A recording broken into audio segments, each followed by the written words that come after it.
sendiri gitu ya, setelah tadi kurang lebih paparan terkait riset kami gitu ya.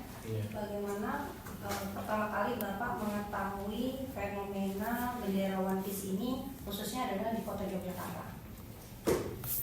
Kalau saya sendiri sebetulnya tidak ngikutin ininya, tidak ngikutin produksi komik dan film ya, One Piece. Film ya. Manga. Tidak mengikuti detail manganya, cuma sewaktu ada disebut-sebut di berbagai platform media, saya tanya sama anak saya apa itu One Piece kan. Anak saya bilang itu kayak ini katanya, kayak apa tuh? Naruto. Bukan Naruto, kayak bajak laut gitu ya. Tapi setelah itu saya cari informasi yang lebih mendalam, ternyata itu menurut saya cara simbol saja, simbol solidaritas.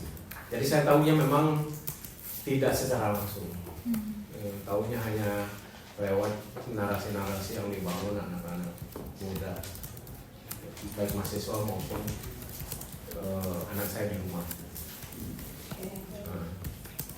Kalau menurut Bapak sendiri, apa saja sih makna yang sebenarnya dilekatkan anak muda pada bendera ini?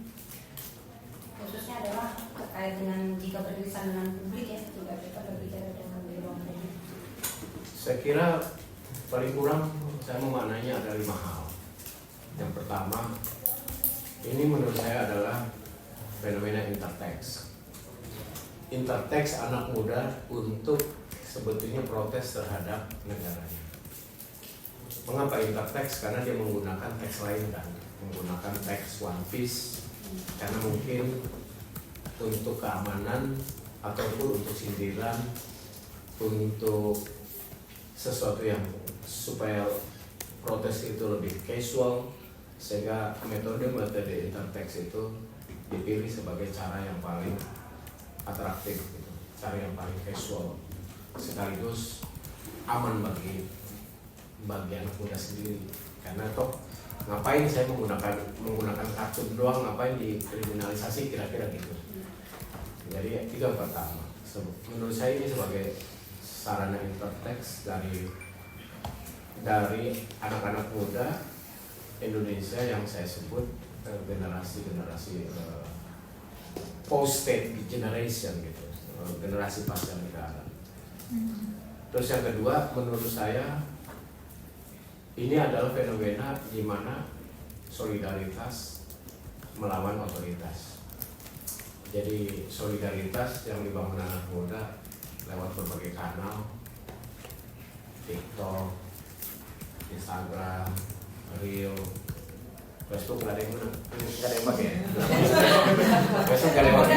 Saya juga udah Dengan daerah Pak. Facebook nggak kayaknya. Pokoknya berbagai kanal itu. Nah, solidaritas itu kan terbentuknya dari ruang-ruang virtual. Tapi mereka melawan otoritas. Otoritas apa saja? Otoritas ekonomi, politik, otoritas lokal, nasional, internasional. Pokoknya ini menurut saya fenomena solidaritas versus otoritas. Yang ketiga menurut saya yang paling menarik, karena One Piece ini kan hype Sabtu tahun yang lalu ya, 17-an tahun yang lalu, kebetulan saya di interview banyak media waktu itu. Saya bilang waktu itu ini bentuk bentuk delegitimasi terhadap narasi-narasi kebangsaan Indonesia yang terlalu abstrak gitu loh. Jadi narasi kebangsaan itu didelegitimasi oleh cerita One Piece supaya nasionalisme itu tidak mengawang-awang dan punya akar sosialnya. Jadi ini semacam upaya untuk membangun delegitimasi terhadap cerita-cerita agung atau grand naratif nasionalisme kita yang ditafsirkan, dioperasikan, dan dijalankan oleh rezim negara hari ini. Yang terakhir menurut saya, One Piece juga mengapa cepat menyebar, karena dia nempel dalam algoritma kemuakan anak muda melawan algoritma kekuasaan otoritas negara. Jadi anak muda juga punya algoritmanya untuk kesel gitu terhadap berbagai penyimpangan yang dilakukan. Itu kira-kira 5 interpretasi saya terhadap One Piece.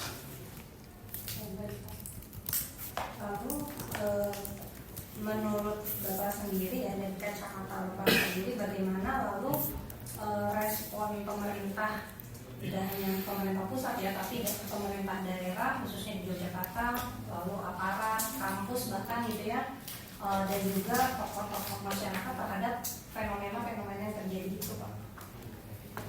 Ada 2 bentuk respon yang saya lihat kemarin. Mereka yang punya kebutuhan untuk melawan Prabowo menggunakan One Piece ini untuk mendompleng, ya kan? Untuk mendompleng, untuk membangun amunisi, memperkuat amunisi politik dengan bersandar rely on itu gerakan One Piece anak muda. Dengan mengatakan misalnya itu anak muda mereka sudah muak misalnya terhadap Prabowo, padahal mereka sebetulnya ingin mengatasnamakan aja, ada blessingnya gitu loh. Jadi fenomena ini digerakkan lagi-lagi oleh mereka-mereka yang ingin melakukan resistensi secara tidak langsung terhadap Prabowo. Tapi ada juga One Piece ini digunakan untuk membangun skala otoritas yang lebih represif. Tetapi untuk kasus Yogyakarta saya pikir biasa-biasa aja itu responnya. Tidak terlalu represif karena mungkin di sini sosial movementnya sangat kuat ya, sehingga kalau mereka juga mungkin berpikir ulang, ya kan, sehingga respon di sini ya dianggapnya sebagai diskurs saja, tidak terlalu membahayakan gitu.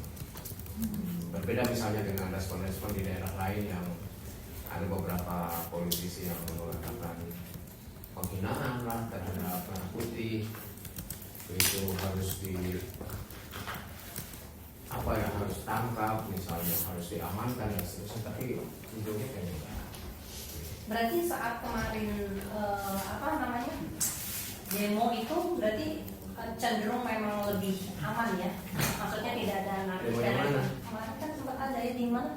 Di titik itu Di mana namanya? namanya Jalan Kolombo. Jalan Wijaya. Kalau demo di Gijayan menurut saya One Piece itu hanya simbol yang digunakan aja, karena Gijayan memanggil itu kan demonstrasi episodik gitu kan. Jadi mereka ada kasus apapun pasti Gijayan memanggil 2, nanti Gijayan memanggil 4, Gijayan memanggil 5. Tapi di Gijayan kemarin memang ada fenomena One Piece gitu. Jadi ada atau tidak ada One Piece menurut saya demo Gijayan ya tetap ada. Mereka jadi cuman kayak cocokologi aja. Iya, cocokologi aja. Jadi kebetulan yang waktu itu lagi disorot One Piece, tapi One Piece itu di belakang bakter aja ada kok, Mbak. Saya pernah lihat di belakang bakter pasir itu banyak laut One Piece gitu. Jadi biasa aja. Kalau menurut Bapak sendiri atau mungkin teman-teman yang lain gitu ya, bagaimana akhirnya melihat karakter kultur visual anak muda di kota Yogyakarta ini setelah hadirnya fenomena si One Piece ini? Saya kebetulan mantan aktivis ya Mbak ya, tahun 98. Jadi saya bercerita pertarungan simbolik waktu itu. Dulu tahun 98 model-model intertext juga sering kami lakukan. Dulu kami bikin Wiranto, Wirobrajan Nanti Soeharto. Karena kami kampusnya di Wirobrajan waktu itu. Bikinlah Wiranto gitu. Waktu itu kan Wiranto jadi Menteri Pertahanan. Wirobrajan Nanti Soeharto. Dan kami bikin kaos-kaos perlawanan. Misalnya kami bikin kaos-kaos apa yang terkenal, OTB dulu ada OTB, organisasi tidak dikenal misalnya, organisasi tanpa bentuk misalnya. Jadi dulu perlawanan terhadap dengan gaya simbolik seperti itu ada. Cuma mungkin medianya waktu itu tidak ada platform digital gitu, gitu loh. Nah, kalau kita lihat misalnya di kampus-kampus, Telepon juga masih jarang dipakai. jarang. zaman itu. SMS saja baru tahun 99. Jadi belum ada. Kita lewat solidaritas. Saya menyebutnya printed solidarity. Solidaritas yang berbasis kartu undangan gitulah. Printed solidarity. Kalau sekarang kan visual solidarity. Kalau dulu kan printed solidarity. Sama seperti ketika Ben Anderson mengemukakan revolusi Indonesia kan hasil printed kapitalisme cetak, di mana pidato-pidato Soekarno dicetak ulang, distensilan, pidato Muhammad Hatta dicetak ulang, distensilan, dibagi-bagiin dalam bentuk cetak. Itu namanya printed kapitalisme. Tapi kalau sekarang kan tidak ini virtual kapitalisme. Jadi fenomena seperti One Piece itu bukan fenomena baru menurut saya, khususnya di Jogja. Dia hanya transformasi saja dari fenomena yang sudah ada dengan mengambil bentuk pada dunia hiburan yang lagi populer. Plus digitalisasi Ya, dan media sosial. Jadi betul. Mungkin di sini ada yang ini penggemar One Piece bisa jadi kamu? Enggak. Panjang apa nih saya? Seasonnya Banyak banget yang isinya Pak. Sumpah. Sekarang udah saya memang rasanya Pak diselesai. Masih banyak lagi Pak. Di Netflix juga baru keluar ya. Udah 1000 kayaknya. Tapi memang penggambaran antara negara sama ini cukup keren dibandingkan Naruto. Maksudnya perlawanannya ya, antara si gerakan ini sama negara itu lebih kelihatan di One Piece dibanding Naruto. Karena Naruto kan juga Kalau Naruto itu ibarat kata itu established kan, karena Naruto adalah bagian dari status quo. Karena Naruto adalah anak dari Hokage yang merupakan Aduh,